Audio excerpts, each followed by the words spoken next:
Entrevista Central.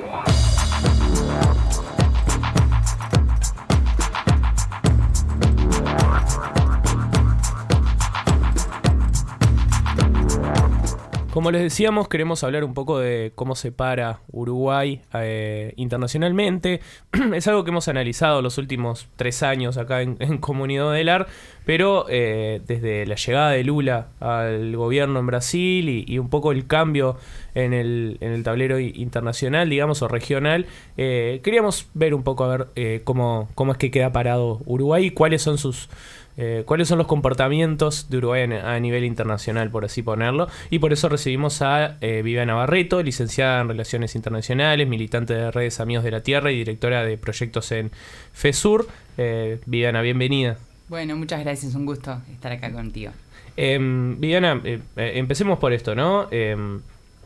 ¿Cómo se para Uruguay de cara al Mercosur ante la nueva configuración del bloque?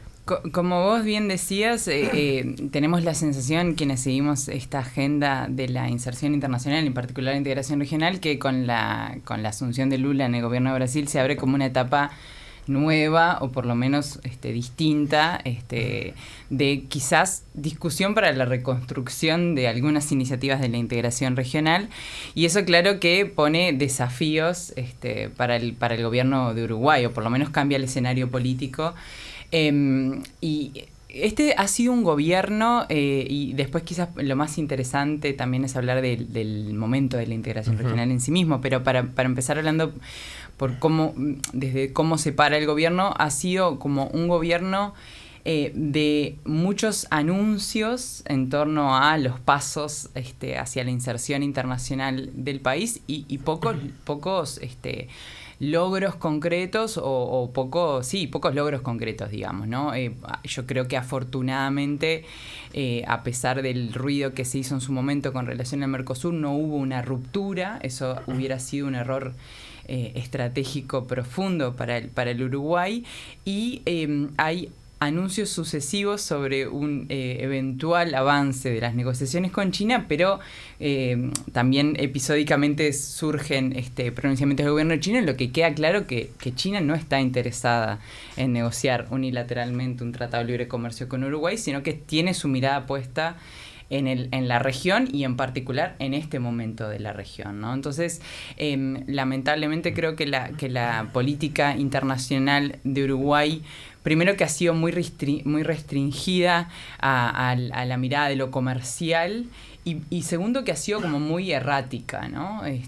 Como de una formulación episódica, concentrada en las declaraciones presidenciales y con no demasiado trabajo profesional en cuanto a la densidad negociadora. Ahora que decías esto, Viviana, siempre las relaciones internacionales o la vanguardia, digamos, de las relaciones internacionales suele estar encabezada por los cancilleres de los países, ¿no?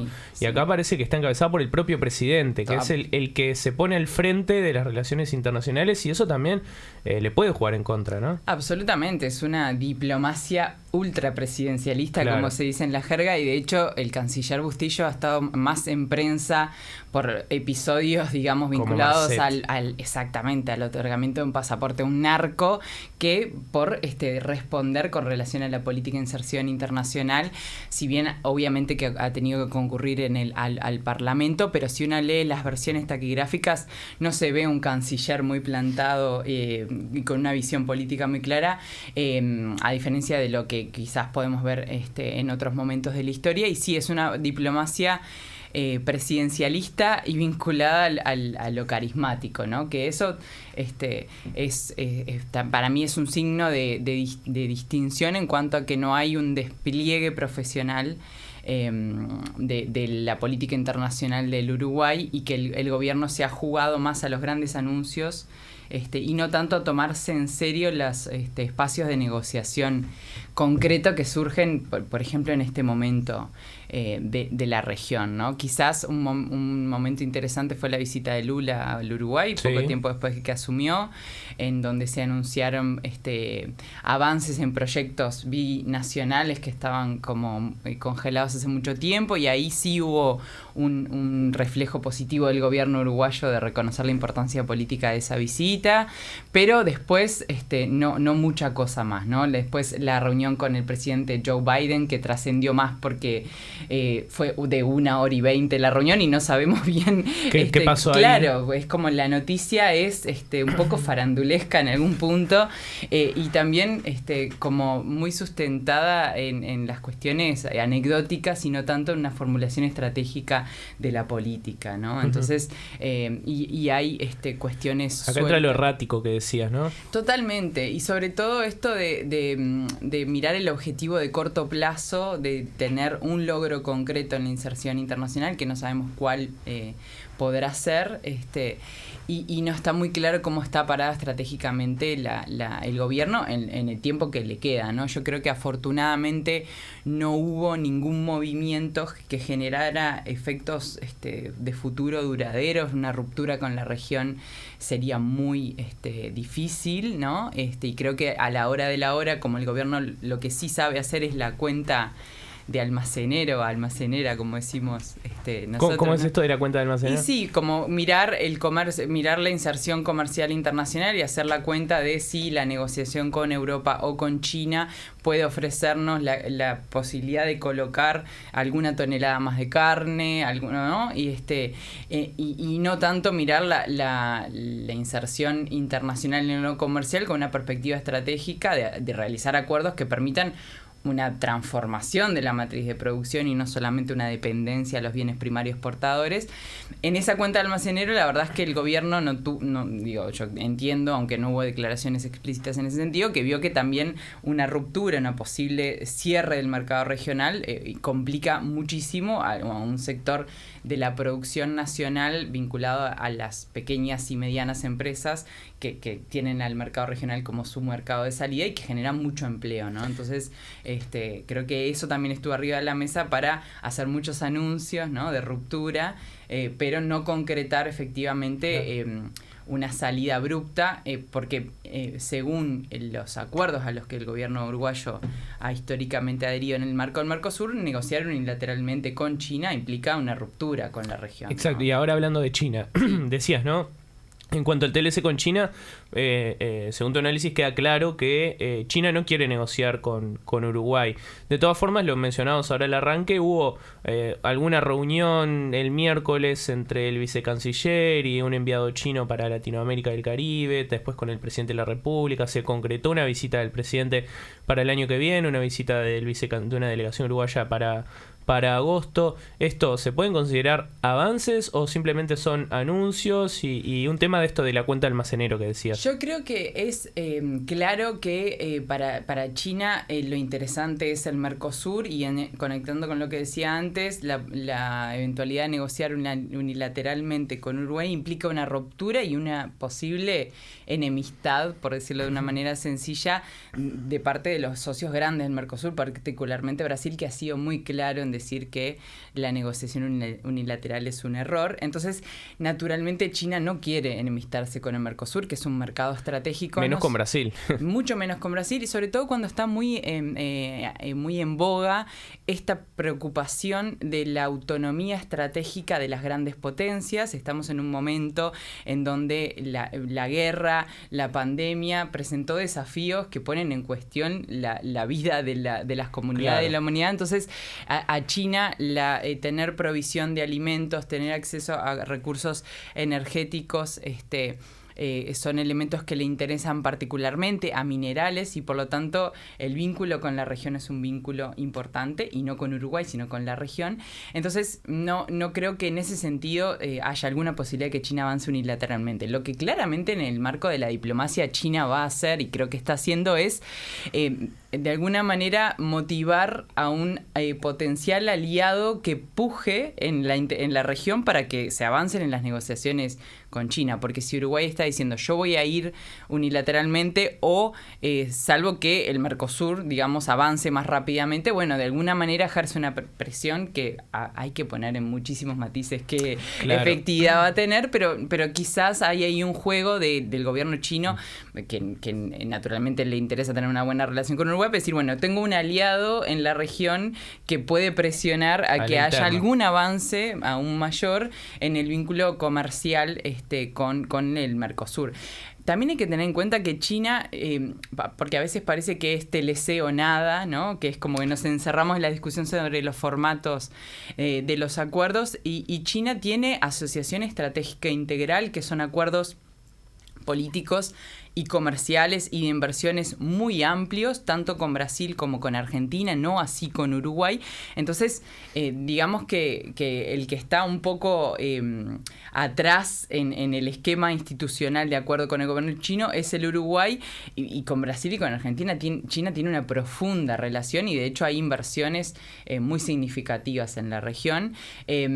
También otro elemento a analizar es el impacto, o sea, es cómo se da esa relación comercial y en materia de inversiones con China, que no necesariamente son, digamos, es un hegemón benévolo, no necesariamente la relación con China es más beneficiosa, sigue siendo una relación norte-sur, y una relación que en buena medida también restringe las posibilidades de transformación de la matriz productiva, pero bueno, lo concreto es que naturalmente estos juegos diplomáticos de las conversaciones tienen también que ver con eso, ¿no?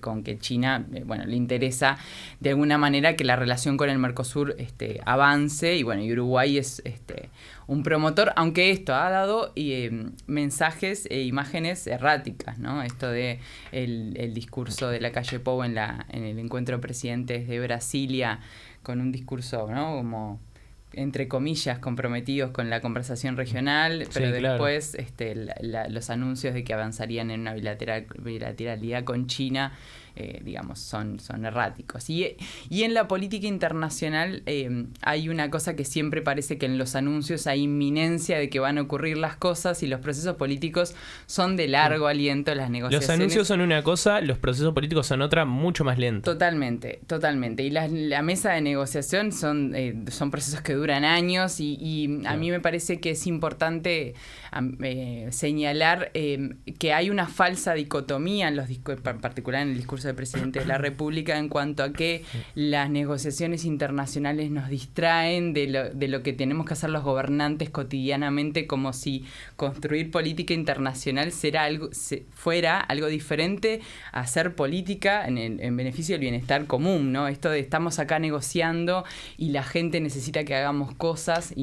Como ¿no? si se diferenciara hacer política hacia afuera con política hacia adentro. Exacto. Y es algo que se retroalimenta. Y ¿no? si nosotros pensamos en este momento del mundo en cuanto a que los desafíos, o sea, esto que decíamos quizás desde posiciones de las organizaciones que trabajamos por la justicia ambiental, de que tenemos que cambiar profundamente las formas de producir y cómo se concentra la producción y el consumo en la humanidad, porque está en duda los límites del planeta. Bueno, hoy en día tenemos está en duda la supervivencia, digamos, de las personas en el planeta. Hoy en día tenemos elementos mucho más claros en cuanto a que los desafíos son globales, ¿no? Y que las respuestas que tenemos que dar son de carácter regional e internacional. Entonces es mucho más un error decir yo estoy acá sentado negociando y hablando de integración regional con los presidentes y no estoy gobernando. No, señor. La política de integración regional no es el acuerdo tal o cual, sino es una forma de hacer política, ¿no? La integración regional no es si el Mercosur llegó a un acuerdo, si se creó una institución, si se firmó un tratado de libre comercio, sino es cómo en la formulación de la política pública tenemos en cuenta que la articulación con los socios de la región nos lleva a hacer una mejor política. Un ejemplo clarísimo es el de la pandemia y la incapacidad de articular política sanitaria para, entre otras cosas, tener instrumentos médicos o producir vacunas regionalmente, pero eso es un ejemplo que rompe los ojos. Hay muchísimos ejemplos que demuestran que en la articulación de políticas hay respuestas mucho más efectivas para las personas, y eso no es solamente negociando un tratado, un acuerdo X, sino en la forma de hacer política y cambiar la concepción, ¿no? Esta falsa dicotomía en cuanto a que las reuniones regionales son una pérdida de tiempo, que lo plantea la Calle Pou, pero lo han manifestado otros líderes, es un profundo error, ¿no? Ahora, Viviana, vayamos al plano regional, ¿no? Sí. ¿Por qué el mundo también está, no solo la región, el mundo está tan atento a los pasos de Lula? Y lo que pasa que, Brasil es el gigante de la región, además, naturalmente, sí. ¿No? Y la verdad es que en su anterior presidencia, Lula ha sido un líder muy potente en colocar la voz del sur global y particularmente de América Latina en los foros internacionales, ¿no? Y ha sido trágico, no solamente para el pueblo de Brasil, sino para la región toda, la desaparición de Brasil durante el gobierno de Jair Bolsonaro.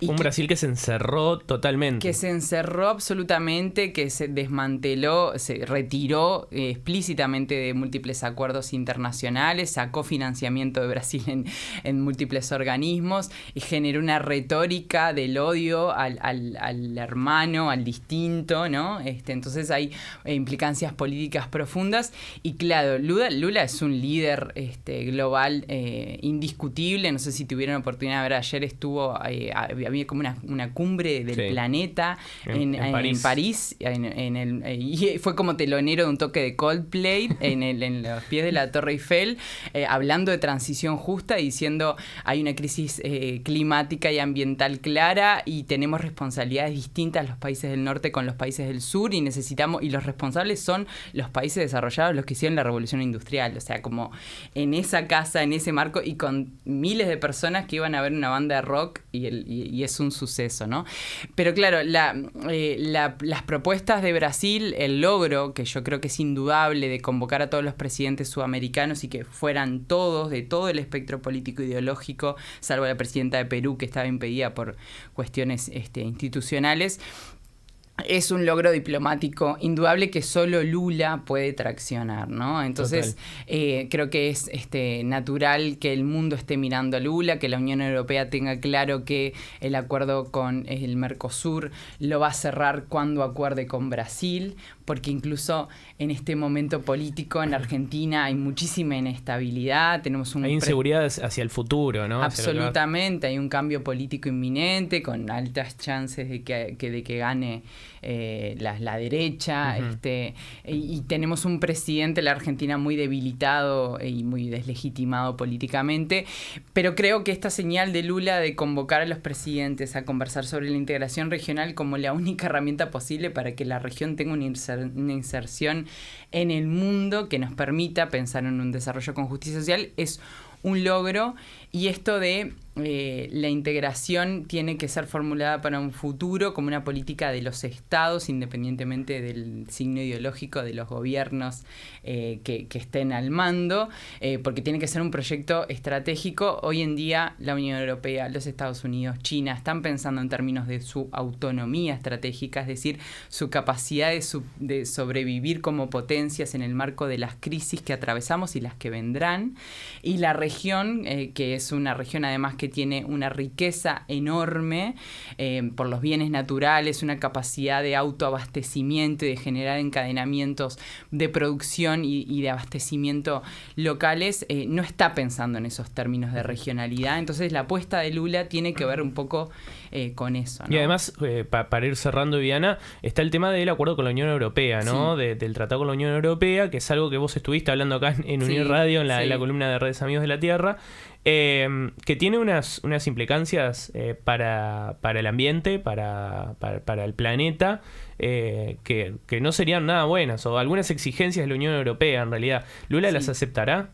Bueno, justamente ahora en este marco de la visita a Francia salió con unas declaraciones súper duras Lula, diciendo que es inaceptable la exigencia europea de establecer sanciones a si los países del Mercosur incumplen con el Acuerdo de París, porque de alguna manera hay un planteo un poco complejo de la Unión Europea en el cual, por un lado, plantea un acuerdo que no permite que nuestros países piensen en la producción más allá de los bienes primarios extractivos, entonces no nos permite proteger las producciones industriales locales, generar encadenamientos productivos regionales, sino que nos da cuotas para que aumentemos un poquito más la producción agroexportadora. Entonces es una producción que genera impactos naturalmente en términos de la justicia ambiental y del clima.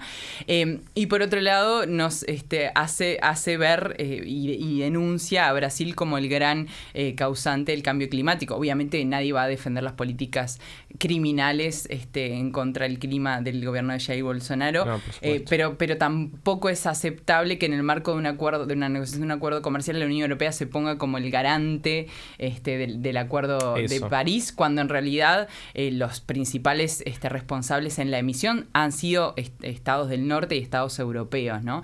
Y sobre todo cuando la Unión Europea parece que no está muy dispuesta a analizar las demandas del gobierno de Brasil en cuanto a aquellos elementos que implican una consideración sobre las necesidades de desarrollo de la región, en esto de protección de la industria, protección de las compras públicas, generar políticas de transferencia de tecnología y capacidad de desarrollos locales, ¿no? Entonces hay como un planteo un poco complejo de la Unión Europea en cuanto a que no atiende las necesidades de desarrollo de la región y se pone como los garantes del Acuerdo de París, y Lula ha dicho son los principales incumplidores y es una realidad, ¿no? Entonces está tensa la negociación, pero bueno, creo que es una buena señal de parte de la región poner en juego su peso negociador, y Brasil es el que nos permite hacer eso, ¿no? Naturalmente. Veremos cómo continúa y cómo se continúa desplegando el tablero a nivel regional e internacional. Viviana Barreto, licenciada en Relaciones Internacionales, militante de Redes Amigos de la Tierra y directora de proyectos en FESUR. Muchísimas gracias por estos minutos acá en Uniradio. Muchísimas gracias a ustedes y bueno, un gusto. Facebook, Uniradio. Twitter, @Uniradio Udelar. Instagram, Uniradio Udelar.